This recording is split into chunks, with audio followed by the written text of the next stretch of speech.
Bonjour à tous, mon nom est Marie-Christine Richard et c'est avec un immense plaisir que je vous accompagne au fil des émissions destinées à vous faire connaître le milieu communautaire de la MRC de Drummond et de la MRC des Mascoutins. Le milieu communautaire regorge d'organismes et de services souvent méconnus de la population et LPV se donne comme mission de vous les faire connaître. Cette semaine, l'équipe de LPV s'est rendue à la ressource satellite en prévention des dépendances et nous avons rencontré en première partie Mme Rachel Bissonnette, directrice intérimaire de la ressource. Bonjour Rachel. Salut. J'aimerais que tu nous parles en fait des débuts de Satellite, comment ça a commencé, donc qui a démarré le projet, qui a eu cette idée-là, donc. En fait, ça a commencé en 91, donc ça fait quand même 25 ans cette année qu'on existe. Même. Oui. C'est des parents qui avaient à cœur, en fait, les dépendances et qui voyaient qu'il n'y avait pas de service dans la région. Donc, ils se sont regroupés. Ils ont fait un regroupement qu'ils ont appelé le regroupement des dépendances et qui, tour à tour, chaque parent allait animer bénévolement dans les écoles. Et finalement, avec le temps, ils se sont rendus compte qu'il y avait besoin de qualifications davantage. Mm-hmm. Et c'est là qu'ils ont décidé davantage de laisser de place aux intervenants. Donc, on a engagé à ce moment-là des intervenants. Depuis, c'est rendu des intervenants qui animent. Le financement est arrivé entre-temps. L'organisme a changé de nom, dans le fond, pour devenir Satellite quelques années plus tard. Puis, on fait toujours la prévention auprès des dépendances. Donc, Satellite, depuis combien d'années le nom a été modifié? Je te dirais que ça fait quand même une bonne vingtaine d'années. Ah oui, quand même? Oui, okay. que ça tourne. Ça a été fait quand même rapidement, le changement de nom, parce que ça avait plus un sens. OK. Puis pourquoi Satellite, justement? Ça m'intéresse de savoir. Bien, en fait, ça ne s'est pas traduit d'une place à l'autre, mais ce que moi, parce que je suis directrice par intérim, donc Marie-Hélène, qui est la directrice, va revenir de son congé de maternité. Et ce elle me disait, elle dit, moi, il faut que ça ait un sens. Donc, tu sais, un satellite, ça peut être le jeune.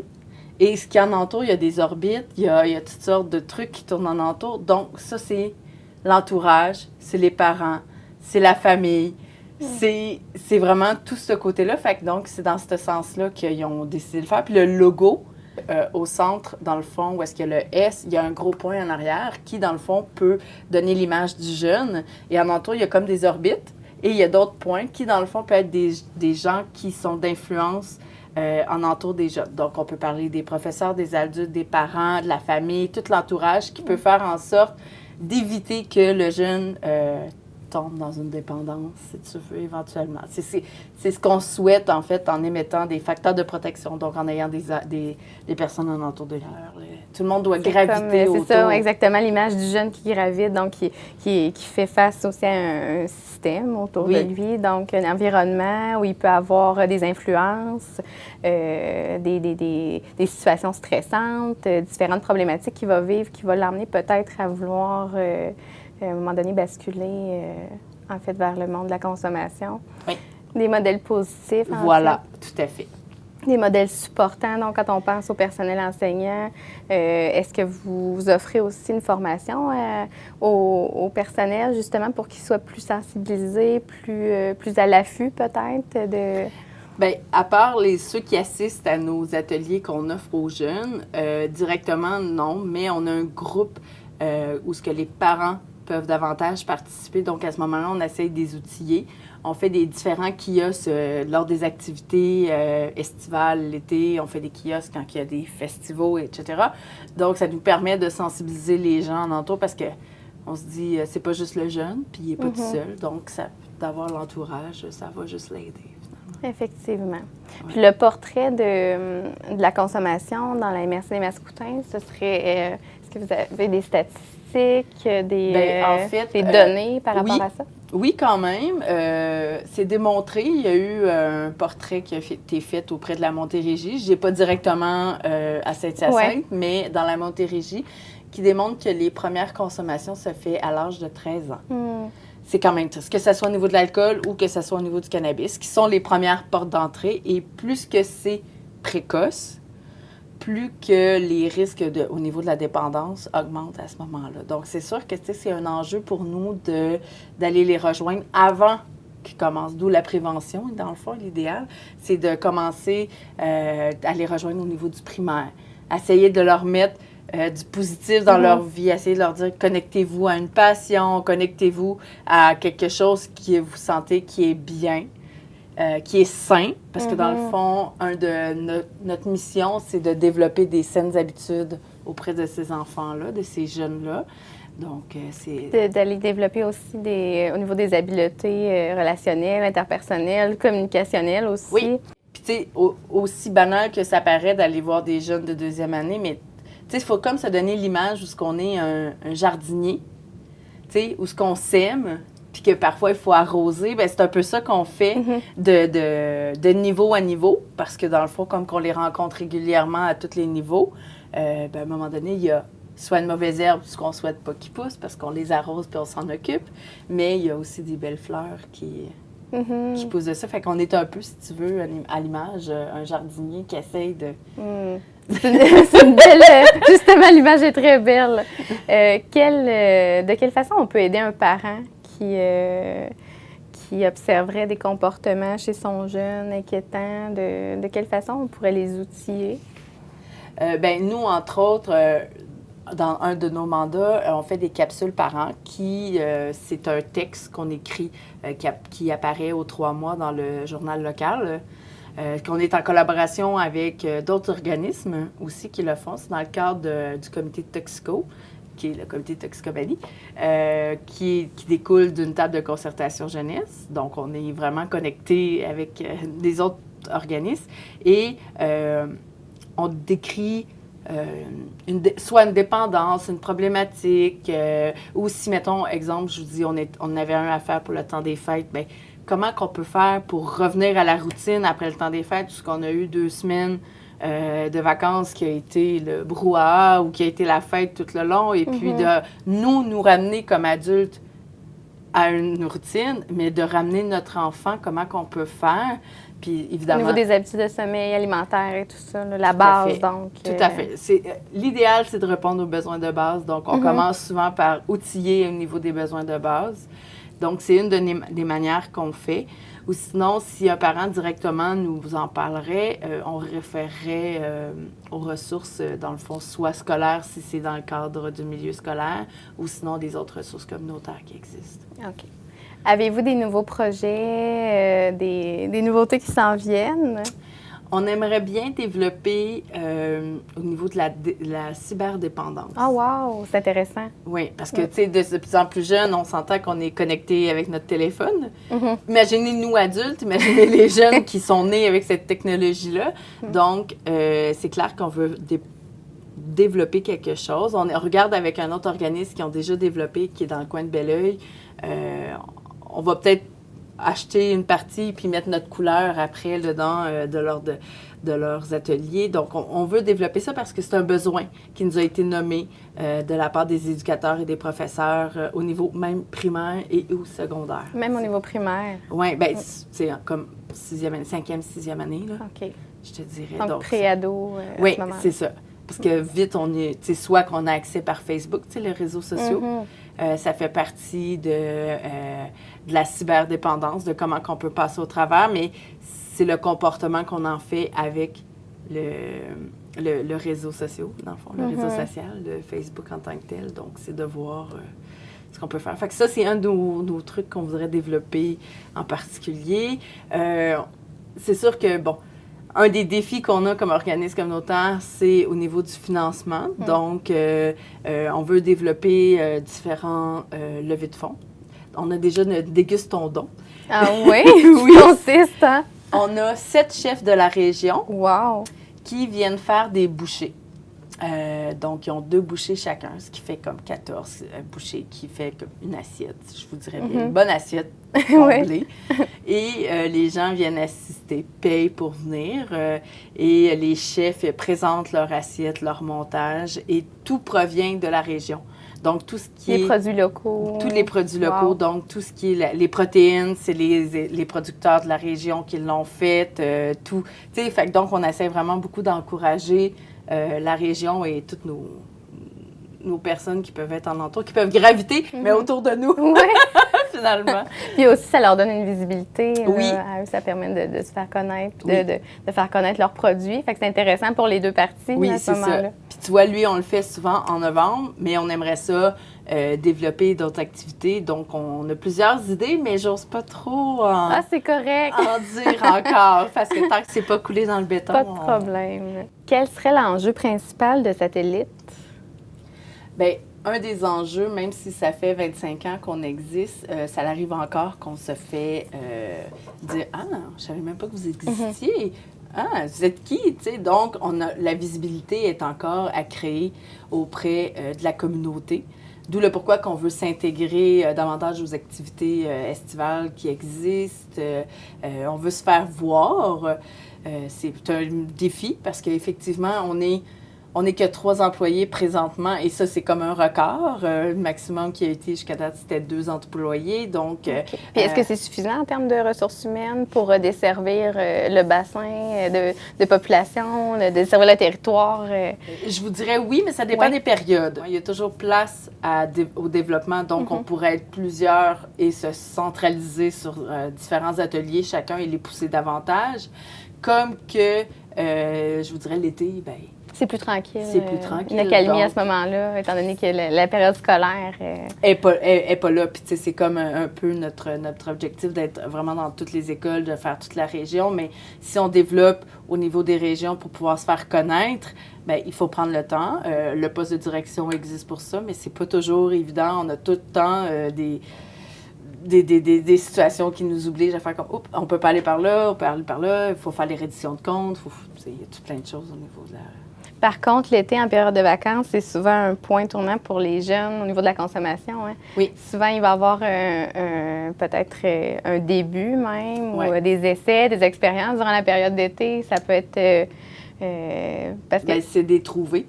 Oui, c'est ça. Que là, tu sais, on peut aller les rejoindre à la Maison des jeunes, on peut aller les rejoindre par différentes activités, mais d'avoir une masse de jeunes, c'est plus difficile. On a pensé aller vers les camps de jour, peut-être d'aller faire de la sensibilisation au niveau des camps de jour, les camps d'été. Ça peut être... En tout cas, c'est une voie à développer, à créer, à essayer de voir. C'est sûr qu'il y a toujours quand même les ressources comme le travailleur de rue qui est toujours présent l'été à Saint-Hyacinthe, donc qui va sillonner les rues puis qui va pouvoir voir... Il va faire du repérage à ce moment-là. Voilà. Fait qu'à ce moment-là, lui, il va pouvoir référer puis faire directement une intervention avec ces jeunes-là. Mais sinon, je vous dirais que c'est vraiment quand même un bon défi, là. Effectivement. D'essayer de les retrouver l'été. Puis si on souhaite faire appel à Satellite, en fait, de quelle façon on peut le faire? Bien, on peut téléphoner. Donc, le numéro, c'est le 450-888-2572. Parfait. Il y a moyen d'aller s'informer, en fait, sur notre site Internet. Qui est très beau en passant. Ah, merci. Un très beau visuel. Merci. Il a été refait dernièrement, donc on est très contents aussi. Puis le site web. Site. Donc, bien sûr, qu'il y a les 3W. Prévention des dépendances, tout écrit ensemble, et le dépendance au pluriel.org. Parfait. Et on est sur Facebook, Instagram aussi. On peut se faire suivre. On a une page. Wow, donc vous êtes très présent quand même sur le web. Oui, puis on essaie de lancer des sujets de discussion. On essaie de vraiment travailler fort pour que notre page soit plus visible encore. Hein? C'est super intéressant. Merci beaucoup, Rachel, pour ta participation à l'émission. Merci.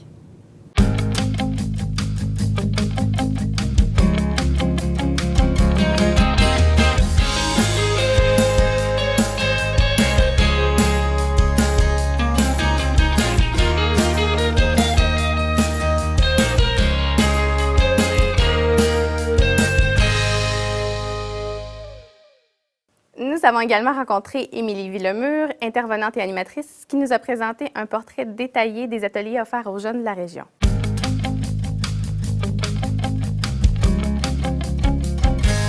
Bonjour Émilie. Bonjour. J'aimerais en fait que tu nous parles de votre approche, l'approche utilisée par Satellite en fait, au niveau de la prévention. Bien, en fait, justement, on utilise l'approche de prévention, bien sûr, mais on y va aussi en réduction des méfaits. Le but, c'est de donner aussi la bonne information, qu'on soit capable de prendre les meilleures décisions si jusqu'à ce moment-ci, les décisions avaient été plus négatives ou plus portées vers les dépendances. Mais on y va vraiment par la réduction des méfaits qui aient le moins de problèmes à leur dépendance, à leur consommation. Mais bien sûr, on parle des jeunes. Okay. Donc, on passe du primaire, début secondaire un peu, 5e secondaire. Donc, On est vraiment on donne la bonne information pour qu'ils soient capables de prendre des meilleures décisions. D'accord. Puis par méfait, on entend quoi, par exemple? Bien, justement, le décrochage scolaire, l'absentéisme, mais aussi, il faut dire que c'est pas seulement les méfaits en soi, mais en fait, c'est juste les emmener à avoir une consommation peut-être plus responsable puis qui sera moins problématique. Donc, de ne pas prôner, en fait, l'arrêt de consommation, mais plutôt de consommer de façon responsable. Tout Puis à par fait. là, on entend quoi exactement? Bien, tout dépendant, dans le fond, lorsqu'on parle d'un enfant de primaire, on s'entend, on va y aller plus vers la non-consommation. Mais en vieillissant, au niveau de l'alcool, on va regarder au niveau, bien, justement, ne pas conduire en état d'ébriété. On fait fêter sans perdre la tête. Donc, à ce moment-là, bien, on parle de, justement, une consommation responsable qui est selon la loi 0.08. Donc, on va regarder ça. Et sinon, on ne va pas porter un jugement ou on n'abordera pas c'est quoi les limites. On va les emmener à faire la propre réflexion par eux-mêmes, en fait. OK. Donc, pour qu'ils se responsabilisent, Tout à fait. qu'ils soient conscientisés au danger, en fait, Oui. de la surconsommation, de l'abus d'alcool, des excès, tout Tout ça. à fait. Puis on va travailler plus au niveau des facteurs de protection, en fait. OK. Lorsqu'on fait nos ateliers, on va y aller vraiment au niveau de la résistance à la pression, comment dire non, comment prendre des décisions réfléchies, en fait, selon nous, ce qu'on aime, ce qu'on est bien. Les relations aussi, des relations d'amitié saines, malsaines, qui pourraient m'emmener à faire d'autres choix plus négatifs. Puis on va regarder aussi, bien, qu'est-ce que ça m'apporte, en fait, aussi au niveau amoureux aussi. Les dépendances, le sentiment de dépendance au niveau amoureux. Fait que, Mais c'est intéressant, en fait. Fait que vous misez beaucoup sur l'amélioration au niveau, par exemple, de l'estime de soi, Oui. de la confiance en soi. Donc, c'est Oui. des... On va regarder aussi le stress parce que c'est quand même un Ouais. facteur important. Les émotions. On va regarder avec eux c'est quoi, comment que ça s'insère dans leur vie, puis c'est quoi les impacts. Donc, comment mieux les gérer. On va essayer de regarder ça avec eux. C'est sûr que c'est des ateliers d'1 heure, donc Ça fait pas passe de vite. miracle, ça passe Ouais. vite, mais si l'enseignant, les parents réinvestissent, bien, ça va avoir un impact. Puis ces ateliers-là sont offerts dans les écoles. À ce moment-là, c'est les écoles qui vous approchent. De quelle façon vous fonctionnez? En fait, ça fonctionne des deux sens. Ceux qui nous connaissent, les professeurs qui nous connaissent déjà, ils vont nous appeler par eux-mêmes. Par contre, en début de l'année, on invite les enseignants, exemple, à prendre certains ateliers selon le niveau où ils sont. Donc, on va envoyer un envoi de service, tout ce qu'on fait. Donc, ils peuvent communiquer avec nous. S'ils ne nous connaissaient pas, bien, ça va leur permettre de mieux nous connaître, de savoir qu'est-ce qu'on offre, puis de pouvoir nous appeler. Mais sinon, on fait affaire avec les directions. On va appeler les directions, voir ce qu'ils sont intéressés à nous avoir dans leur milieu, dans leurs écoles. Est-ce que c'est un besoin pour eux? Est-ce que c'est quelque chose qui pourrait leur apporter? OK. Puis est-ce qu'il y a un bon taux de réponse? Est-ce que... Bien, tout à fait. En Ouais, fait, une cette belle année, ouverture. on est quand même à 18 écoles primaires. Wow, quand donc même. 26 groupes. C'est quand même quelque chose au niveau primaire. Au niveau secondaire, bien, c'est vraiment à la pièce selon les enseignants, leur disponibilité. Mais on fait quand même, jusqu'à ce moment-ci, 4 écoles secondaires. Donc, on voit quand même beaucoup de jeunes là, au courant de l'année. Puis au niveau des écoles primaires, en fait, comment les jeunes réagissent face à justement tout l'aspect du monde de la consommation, tout ça? Est-ce qu'ils sont informés? Est-ce qu'ils sont au courant? Est-ce que... En fait, au début de notre animation, à chaque fois, on fait le lien parce qu'on va parler d'émotion, on va parler de résistance à la pression. Donc, il faut quand même faire un lien avec qui nous sommes, un organisme en prévention des dépendances. Fait que tout de suite, on aborde c'est quoi la prévention pour eux, c'est quoi la dépendance. Et c'est quand même surprenant de voir qu'ils sachent c'est quoi une dépendance, en fait. Ils savent, là. Et ils vont être capables de le nommer. Bien, c'est de l'alcool, c'est tout ça. Mais on peut aller vers aussi, bien, les cellulaires. Tu sais, vous avez des cellulaires. Est-ce que vous pouvez être dépendant de votre cellulaire? Fait qu'on va l'aborder dans ces formes-là aussi, mais ils connaissent très bien l'alcool, la drogue. Mais on va pas plus loin. On va pas dans leur connaissance. Pas dans la approfondie. description Non. nécessairement On de... ne piquera pas cette curiosité-là OK. nécessairement pour les ceux qui sont peut-être moins avancés, mais on veut qu'ils comprennent le sens de la dépendance. Parce que ça pourrait être négatif à ce moment-là de trop décrire les différentes drogues ou les effets. Tout ou... à fait. On y va OK. vraiment. C'est pour ça que nous, on y va de façon plus au niveau des facteurs de protection. Ça touche tout le monde. Et en même temps, on réussit à avoir l'objectif quand même de réaliser que nous, on veut faire de la prévention. Et voilà. J'aimerais en fait que tu nous décrives un atelier offert par Satellite, de quelle façon ça fonctionne et tout ça. Tout à fait. En fait, vous avez la fiche juste à côté de vous. En fait, notre plus grand programme, en fait, c'est un programme de 5 ateliers. Donc, on offre en 6e année. C'est notre bébé. C'est celui qu'on lui donne le plus de temps, mais ça vaut vraiment la peine. En fait, on a la première atelier qui est sur les émotions. Donc, comme je vous disais tout à l'heure, au niveau de la gestion des émotions. La deuxième atelier sur la résistance à la pression. Comment simplement dire non. On regarde avec eux c'est quoi les moyens que je pourrais faire, puis on les met en mise en situation. Ah, Donc, c'est intéressant. rapidement, on pratique. Puis au début, ils disent « Ah, c'est facile, oui, mais on explique le contexte. » Donc, Ça peut être quoi, par exemple, comme mise en situation? En fait, ça peut être un exemple. On fait plein d'exemples, en fait, mais une qu'on va utiliser, c'est exemple, un ami te propose une bière à ta première fête de 12 ans. Bon, ça s'en vient et tout. Est-ce que tu dirais oui? Donc, on les met en contexte et en fait, ils vont me répondre à moi, comme si j'étais leur ami. Et c'est moi qui mets la pression. Donc, chacun me répond. Donc, ça permet de voir, bien, vous étiez plusieurs là, à répondre. Est-ce que ça aurait changé quelque chose s'il y avait eu plusieurs amis autour? Si ça avait été un grand frère, est-ce que ça aurait changé quelque chose? Parce que souvent, on le sait, la première consommation est souvent entre la 6e année et secondaire 1. Donc, c'est pour ça que c'est important des outils à ce moment-là pour faire face à si ça arrive. Si ça n'arrive pas, bien, ils auront eu l'information. Sinon, la 3e atelier, en fait, c'est la prise de décision réfléchie. On regarde 4 étapes, justement, de partir de moi, c'est quoi mes valeurs. Ensuite, bien, tout simplement faire le pour et le contre. Regarder c'est quoi les conséquences. Est-ce que j'aurais des conséquences positives, négatives? Puis, bien sûr, je prends ma décision. Mais on fait le lien aussi entre chaque. Hein, si j'ai mes émotions qui jouent un jeu, qu'en plus j'ai de la pression, bien, ma décision va changer. Donc, on fait un lien entre chaque et, bien sûr, on leur dit que s'ils sont capables de gérer les émotions, de dire non, puis de prendre des bonnes décisions, ils sont moins portés à aller vers la dépendance parce qu'ils vont être capables de dire non. Puis sinon, on termine avec le passage primaire-secondaire. Qui est un point tournant. Oui, qui est un point tournant. Et il faut savoir que nous, on fait toute la MRC de Saint-Hyacinthe. Donc, on va dans les villages aussi et ils s'en vont dans des grandes écoles. Donc, ils ont un certain stress et c'est nommé. Donc, on essaie de répondre le mieux possible à leurs questions. On est quand même bien en contact avec les écoles secondaires. Donc, on est capable là, de bien répondre. Puis un jeune en milieu rural, si on pense en périphérie là, de la ville de Saint-Hyacinthe, donc qui n'a pas nécessairement eu de contact avec la ville, peut avoir des peurs aussi. Oui, peut même s'ils sont dans la ville, je pense qu'ils peuvent en avoir. Mais justement, ils ne l'ouvriront pas nécessairement, mais là, c'est le moment, c'est l'atelier. On arrive avec des cadenas, des agendas. Donc, on pratique, c'est le temps, on pose les questions. Puis souvent, ils ont des inquiétudes par rapport aux influences, les plus grands. Est-ce que l'intimidation, exactement. Donc, c'est pas évident pour eux, fait qu'on répond du mieux possible. Puis, on termine avec, bien sûr, il faut rentrer les parents, hein, ils sont là, eux autres aussi. Donc, ils sont informés de tous nos ateliers. Puis bien sûr, il y a un cahier aussi pour suivre l'élève. Tout au long de mes ateliers, il y a un cahier, puis ils prennent des notes. Donc, le parent peut voir tranquillement c'est quoi que... Le parent participe aussi à l'atelier? Pas à l'école, mais le soir, à la dernière atelier. C'est un atelier de soir. Et là, les parents sont invités et les élèves, en fait, ils vont présenter à leurs parents qu'est-ce qu'ils ont fait, qu'est-ce qu'ils ont appris, soit par le théâtre, soit par le chant, ça leur tente, des pancartes. C'est une belle soirée, c'est festif. Donc, on l'offre. Puis nous, on est là, en fait, pour répondre aux questions des parents. On leur offre un guide Soutenir pour mieux grandir, pour suivre le titre de Prévenir pour mieux grandir de notre programme. Donc, c'est complet. Il doit y avoir de belles choses qui se passent à cette dernière rencontre-là avec les parents. Hein? Ça doit être quand même... Oui, parce qu'eux aussi, ils ont besoin d'être outillés, puis ils ont quelques peurs sur le passage primaire-secondaire. Donc, on est là aussi pour eux. Est-ce qu'un parent qui aurait des craintes ou un parent qui observerait des comportements chez son enfant, est-ce qu'il peut faire appel à vous? Est-ce que vous les référez à un endroit en particulier? Ou... Nous, on va les référer sûrement. Si c'est à cette soirée-là, on va regarder avec les enseignants.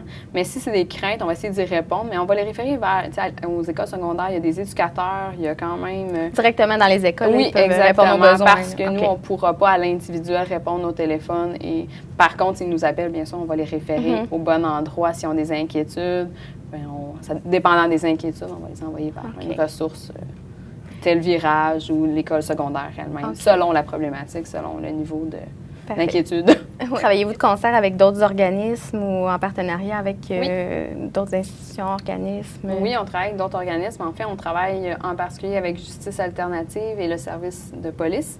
En fait, pour fêter sans perdre la tête, c'est un partenariat qu'on a avec eux. Les deux organismes? Justice alternative. Le service de police. Service de police. Donc, là, on est ensemble. Sinon... on va travailler, exemple, la semaine prochaine, on va aller faire une journée à l'école secondaire Casamance sur les relations amoureuses. On va le faire avec la clé sur la porte. Wow. Donc, on va C'est jumeler nos intéressant. connaissances, bien sûr. On va aussi dans les organismes communautaires.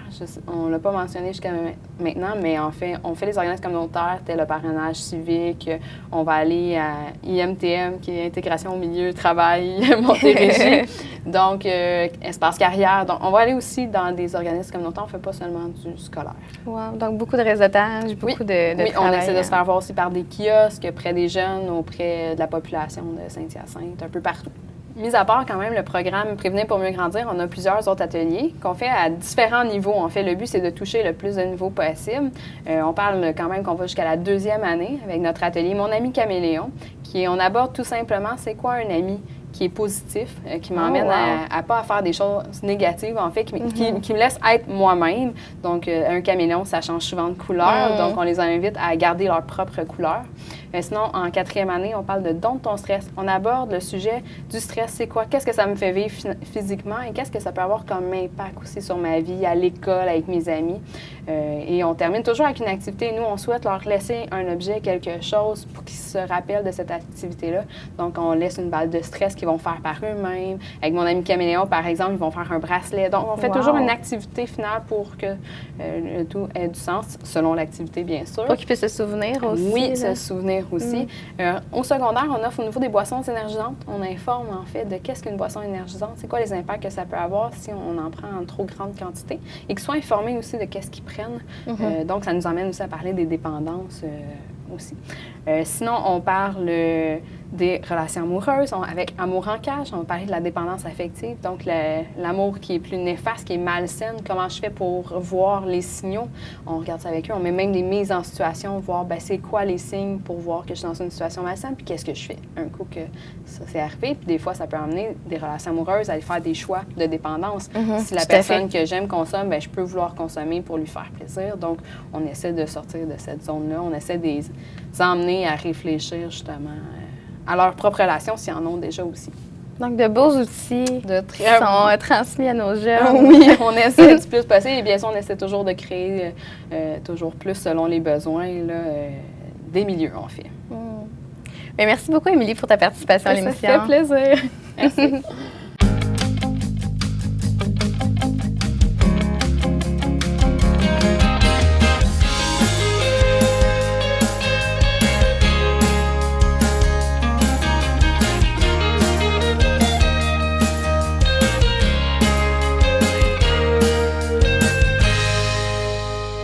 J'espère que cette émission vous a plu et qu'elle a su accomplir sa mission première, soit de vous faire connaître les ressources qui sont à votre disposition. Vous souhaitez également que votre organisme sans but lucratif profite de cette visibilité? Rendez-vous en ligne sur le site de Zone TV à zonetv.org afin d'y déposer votre candidature. L'équipe d'LPV remercie l'organisme satellite de Saint-Hyacinthe pour sa participation à l'émission et nous, on se dit à bientôt!